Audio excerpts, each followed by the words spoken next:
Okay जी, इस video में हम लोग स्क्वायर रूट फाइंड करना सीखेंगे using prime number factorisation. Prime number factorisation के थ्रू हम लोग स्क्वायर रूट फाइंड करेंगे।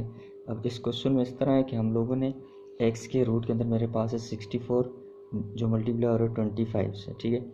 इस स्क्वायर रूट के अंदर मैंने 64 को 25 को फैक्टराइज करना है यूजिंग प्राइम नंबर, और इस स्क्वायर रूट के अंदर इसको लिख लेना है। लेफ्ट हैंड साइड सॉल्व करूँगा। अब राइट हैंड साइड में मेरे पास 64 पे 25 भी है। 64 की मैं अलग से मतलब फैक्टराइजेशन करूँगा एक रूट के अंदर, और 25 के अलग से कर दूँगा। फिर at the end left hand side and right hand side का जो रिजल्ट होना है वो इक्वल आना चाहिए। सो सॉल्व करते हैं सबसे पहले। अब इसमें मेरे पास 64 और 25 है।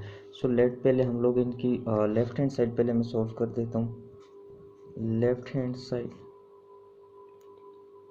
ओके। सो 64 की हम लोग कर लेते हैं यहाँ फैक्टराइजेशन, ठीक है। सो प्राइम नंबर से ही फैक्टराइज करना है हम लोगों ने। सो प्राइम नंबर कौन कौन से होते हैं? 2, 3, 5, 7, 11, 13 and up to so on. Prime number वही वाले होते हैं जो सिर्फ एक अपने साथ डिवाइड होते हों और बाकी किसी और के टेबल में ना आते हों। मतलब अब जो 5 है ये अपने साथ ही डिवाइड होते हैं, 7 अपने साथ ही डिवाइड होते हैं, 11 इसी तरह वो नंबर जो सिर्फ अपने साथ डिवाइड हैं वो प्राइम नंबर होते हैं, ठीक है। अब 64 है। 64 को अब 64 हमारे पास जी 2 से कर देते हैं इसको। सबसे पहले 2 हो जाएगा, 2 3 से 6 एंड 2 2 4 हो जाएगा, 32 हो जाएगा। अगेन दोबारा 2 से कर देते हैं, 16 से हो जाएगा 32।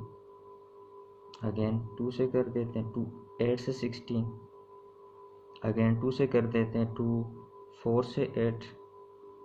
अगेन 2 से किए तो 2 2 आर 4 एंड 2 1 is 2, ठीक हो गया। सो कितने हमारे पास बनेंगे?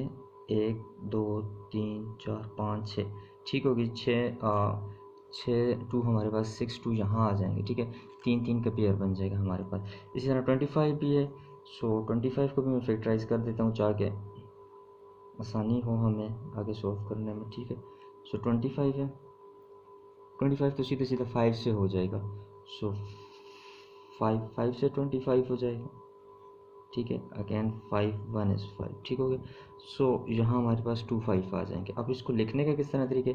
लेफ्ट हैंड साइड थी मैंने जो ली हुई थी, ठीक हो गया। लेफ्ट हैंड साइड में मेरे पास क्या था? 64 मल्टीप्लाई विथ 25, ठीक है। सो लेफ्ट हैंड साइड है, ये तुम लोगों ने साइड पे रफ अमल में कर लो, नीट में जो होगा इसी को ही छोड़ देते हैं, ठीक है। सो 64। अब 64 के साथ मैंने क्या लिखना है? 2 मल्टीप्लाई बाई 2 मल्टीप्लाई कितने थे जी? 6। सो 2 मल्टीप्लाई बाई 2 एक पेयर हो जाएगा, 2 मल्टीप्लाई बाई 2 दूसरा, अगेन 2 मल्टीप्लाई बाई 2 ये तीसरा, 3 पेयर इनके हो जाएंगे। आगे 25 थी, अब ये 64 की जगह ना मैंने ये लिख लिया। आगे मल्टीप्लाई 25 की जगह क्या लिखूँगा? 5 मल्टीप्लाई विथ 5, ठीक है। नेक्स्ट में इनके स्क्वायर हम लोग ले लेते हैं, 2 2 के पेयर बना देते हैं तो स्क्वायर बन जाएगा। अब ये इसका एक पेयर हो जाएगा, ये 2 और 3 और ये एक पेयर हो जाएगा। सो मतलब ये इस 2 की पावर 1 इसकी भी पावर 1। जब ये एक 2 पे इकट्ठे होंगे तो 2 का स्क्वायर बनेगा ना। तो ये भी हो जाएगा 2 का स्क्वायर मल्टीप्लाई विद दूसरा पेयर भी और मल्टीप्लाई विद तीसरा पेयर भी, और आगे 5 5 आ जाएगा। सो 5 का हो जाएगा स्क्वायर, ये 2 5 का स्क्वायर हो गया। इस 2 पेयर का ये आ गया, इस 2 पेयर का ये, और इस 2 पेयर का ये आ गया हमारे पास। अब ऐसे कर देते हैं इनको होल में मतलब लिख के, और इसके रूट से काट देता हूँ। मतलब मैं इस तरह करता हूँ, इन सारों के स्क्वायर मतलब 2 multiply with 2 multiply with 2 multiply with 5, और इन सारों का स्क्वायर मैं लिख लेता हूँ होल पावर में, ठीक है। क्योंकि मल्टीप्लाई हो रहे हैं सबके ऊपर स्क्वायर है, मैं इसको पावर में लिख सकता हूँ, ठीक है। सो इसको मैं इसके रूट से काट सकता हूँ क्योंकि स्क्वायर और इसके रूट आपस में कैंसिल हो जाते हैं। जो मेरे पास बचता है फिर वो बचता है 2 multiply with 2 multiply with 2 multiply with 5, कितना आ जाएगा? 2 2 4 हो जाएंगे, 4 2 8 एंड 8 5 40, या 5 2 10 एंड 10 4 40 हो जाएगा हमारे पास। ये आ जाएगा 40 40, ओके। सो जो लेफ्ट हैंड साइड मैंने सॉल्व की उसका आंसर मेरे पास क्या बना? 40। अब ये राइट हैंड साइड में मेरे पास के रूट 64 और उसके रूट 25 है, दोनों अलग अलग हैं।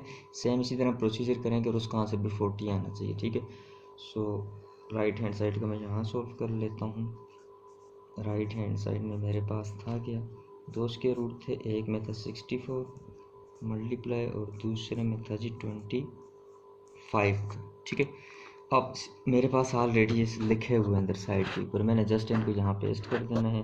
तो ये बन जाएगा जी 64 के लिए क्या बनता था मेरे पास, इसके लिए बनता था 2 multiply with 2 multiply with 2 multiply with 2, 62 होने चाहिए। ये कितने हो गए 4, ये 5 और ये 6 हो गए, 1 2 3 4 5 और 6, ठीक हो गया ये 64 का।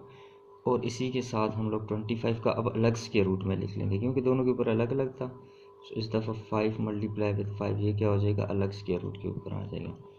सेम प्रोसीजर फॉलो करते हैं तो 2 2 का पेयर बनेगा, इस 2 का, इस 2 का और इस 2 का, 2 स्क्वायर हो जाएगा, फिर मल्टीप्लाई विद 2 स्क्वायर और मल्टीप्लाई विद 2 स्क्वायर, और मल्टीप्लाई आगे क्या हो जाएगा 5 5 का किया तो 5 का स्क्वायर बन जाएगा, ठीक हो गया। अब सारों का होल स्क्वायर ले लेता हूँ, 2 मल्टीप्लाई विद 2 मल्टीप्लाई विद 2, और ये सारों का होल स्क्वायर आ गया क्योंकि सारों का था स्क्वायर ही था, मल्टीप्लाई हो रहे थे तो उसको होल स्क्वायर हम लिख सकते हैं। अब मल्टीप्लाई आगे 5, इसका तो डायरेक्ट कैंसिल हो रहा है ना, स्क्वायर और स्क्वायर रूट आपस में कैंसिल हो जाएंगे, ये तो सीधा सीधा आ जाएगा 5। यहाँ आ जाएगा हमारे पास, इसको इस स्क्वायर रूट से कैंसिल कर देना स्क्वायर को, यहाँ बचेगा 2 multiply with 2 multiply with 2 multiply with 5। तो यहाँ से क्या आ जाना है, यहाँ से भी आ जाना है 40। सो ये क्या थी, राइट हैंड साइड थी, और ये क्या थी, लेफ्ट हैंड साइड थी। So left hand side is equal to right hand side, दोनों का आंसर 40 40 आ गया। सिंपली कुछ भी नहीं किया, जब एक स्क्वायर रूट के आगे लिखे हो तो मैंने एक के अंदर इनको फैक्टराइज करके लिख लिया, और जब दूसरे के अंदर थे तो दूसरे के अंदर कर लिया। बस जो चीज़ें हम लोगों ने यहाँ रखनी है वही, क्योंकि जो फैक्टराइजेशन है that should be prime number के थ्रू हम लोगों ने इनको फैक्टराइज करना है, और लेफ्ट हैंड साइड और राइट हैंड साइड मस्ट भी इक्वल होनी चाहिए। ओके जी, ओके जी। ये क्वेश्चन हमारे पास एक और, इस क्वेश्चन को भी हम लोगों ने प्राइम नंबर के फैक्टराइजेशन के थ्रू सॉल्व करना है। स्क्वायर रूट मतलब स्क्वायर रूट के अंदर दो नंबर डिवाइड हो रहे हैं, 6 to 5 25 पे डिवाइड हो रहा है, जो इनकी डिवीजन से आंसर बनते हैं हम लोगों ने उसका स्क्वायर रूट ले लेना है। या राइट हैंड साइड के ऊपर देखो तो स्क्वायर रूट 25 डिवाइड हो रहा है, square root 6 to 5 square root divide हो रहा है स्क्वायर रूट 25 के ऊपर, ठीक है। मतलब पहले हम लोगों ने स्क्वायर रूट 6 to 5 निकालना होगा, उसके बाद स्क्वायर रूट 25 निकालना होगा, जो इनके मतलब स्क्वायर रूट होंगे उन दोनों को आपस में डिवाइड कर देंगे। सो पहले लेफ्ट हैंड साइड सॉल्व करते हैं। लेफ्ट हैंड साइड में मैंने पहले इन दोनों को आपस में डिवाइड करके उसके बाद जो इनका स्क्वायर रूट बनता होगा वो हम लोग फाइंड कर लेंगे, ठीक है, क्योंकि एक ही डिवीजन के अंदर हैं। सो पहले इसका हम लोग ना स्क्वायर रूट फाइंड कर देते हैं कि प्राइम नंबर के थ्रू 6 to 5 का भी और 25 का भी। सो पहले मैं 6 to 5 का प्राइम फैक्टराइजेशन के थ्रू रूट फाइंड करता हूँ। सो 5 से होगा क्योंकि लास्ट में 5 है। सो ये बन जाएगा हमारे पास 5 1 is 5 5 2 10 एंड 5 5 25 1 to 5 आ जाएगा। अगेन 5 से किया तो 5 2 10 हो जाएगा, 25 बचेगा तो 5 5 is 25। अगेन 5 से किया सो 5 5 से 25 होता है। अगेन 5 1 is 5, ठीक है। सो हमारे पास 4 5 आ जाएंगे 6 to 5 की फैक्टराइजेशन में। इसी तरह 25 करने की ज़रूरत ही नहीं, यहाँ से आगे हम लोग 25 कंसिडर कर लेंगे। अब 25 के ऊपर हम लोग गुम कर लें तो यहाँ 25 ही है ना, 25 का 5 5 से हो जाएगा, ठीक है। सो दोनों की हो गई। सो क्वेश्चन हमारा रेडी है जी। ये रफ अमल में करना है, ठीक है, रफ साइड पे लिखना है। क्वेश्चन हमारे चाहिए 6 to 5, इसको प्रोसीड कर देते हैं।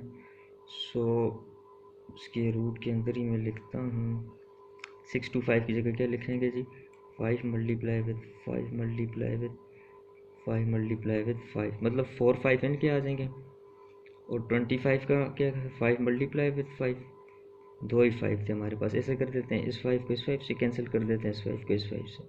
सो ये बच जाएगा हमारे पास, ऊपर आ जाएगा, बल्कि नीचे तो सारा खत्म हो जाएगा, ऊपर ही आ जाएगा 5 multiply with 5, that is 5 square, और 5 स्क्वायर और ये स्क्वायर रूट कैंसिल। सो यहाँ आंसर आ जाएगा 5 आ जाएगा। सो लेफ्ट हैंड साइड के ऊपर हमारे पास क्या है 5, राइट हैंड साइड के ऊपर भी 5 ही आना चाहिए। सो राइट हैंड साइड को यहाँ सॉल्व कर देते हैं। वहाँ क्या लिखा हुआ है कि 6 to 5 के स्क्वायर रूट पहले भाई फाइंड करना है, उसको डिवाइड कर, और डिवीजन में हमारे पास क्या आ जाएगा स्क्वायर रूट 25 आ जाएगा, ठीक है। सो अब स्क्वायर रूट 6 to 5 की तो हमारे पास यहाँ प्राइम नंबर फैक्टराइजेशन हुई पड़ी है, उसको ही डायरेक्ट मैं लिख देता हूँ स्क्वायर रूट के अंदर ही। सो वो आ जाएगा 5 multiply with 5 multiply with 5 and multiply with 5। Division में आ जाएगी 25 की, दैट इज़ 5 मल्टीप्लाई विद 5। ठीक है। सो ऊपर हमारे पास जो बनता है वो क्या बन जाएगा, ऊपर आ जाएगा हमारे पास, पहले 5 का पेयर बना देता हूँ। इन दो 5 का एक पेयर मल्टीप्लाई बाय नेक्स्ट 2 का, इन दो का ये वाला स्क्वायर आ जाएगा और इन दो का ये वाला स्क्वायर, और डिवीजन में आ जाएगा हमारे पास क्या आ जाता है जी, इस 5 का डायरेक्टली स्क्वायर, क्योंकि एक ही था। अब ये वाला स्क्वायर स्क्वायर रूट से काट लेता हूँ, तो ऊपर का जो मैं कर देता हूँ होल में लिख लेता हूँ 5 मल्टीप्लाई विद 5, और इनका स्क्वायर में होल में स्क्वायर रूट में होल स्क्वायर में लिख लेता हूँ। अब नीचे तो स्क्वायर रूट कैंसिल हुआ स्क्वायर से, नीचे आ जाएगा 5, और ऊपर मैंने स्क्वायर ले लिया था और नीचे 5 आ गया। सो ये नेक्स्ट स्टेप के अंदर ये वाला स्क्वायर इससे भी कैंसिल हो जाना, और ऊपर आ जाएगा 5 मल्टीप्लाई विद 5, और वो डिवाइड हो जाएगा सिंपली 5 से। सिंपली इस 5 के इस 5 से कैंसिल ही कर देते हैं, जो हमारा आंसर आ जाएगा राइट हैंड साइड का, दैट इज़ 5। सो फाइनली हमारी क्या हुआ जी, left hand side equivalent proof होगी राइट हैंड साइड के। इस तरह के क्वेश्चन के अंदर सिंपली हम लोगों ने जहाँ होल प्रेस के रूट है, पहले उन दो को इंटरनली सॉल्व कर लो, जो आएगा एट द एंड उसका स्क्वायर रूट हम लोग फाइंड कर लेंगे, और जो उसके रूट अलग अलग है पहले एक का स्क्वायर रूट फाइंड कर लेते हैं, फिर दूसरे का, एट द एंड उनको डिवाइड कर लेंगे हम लोग। ठीक हो गया, ओके जी।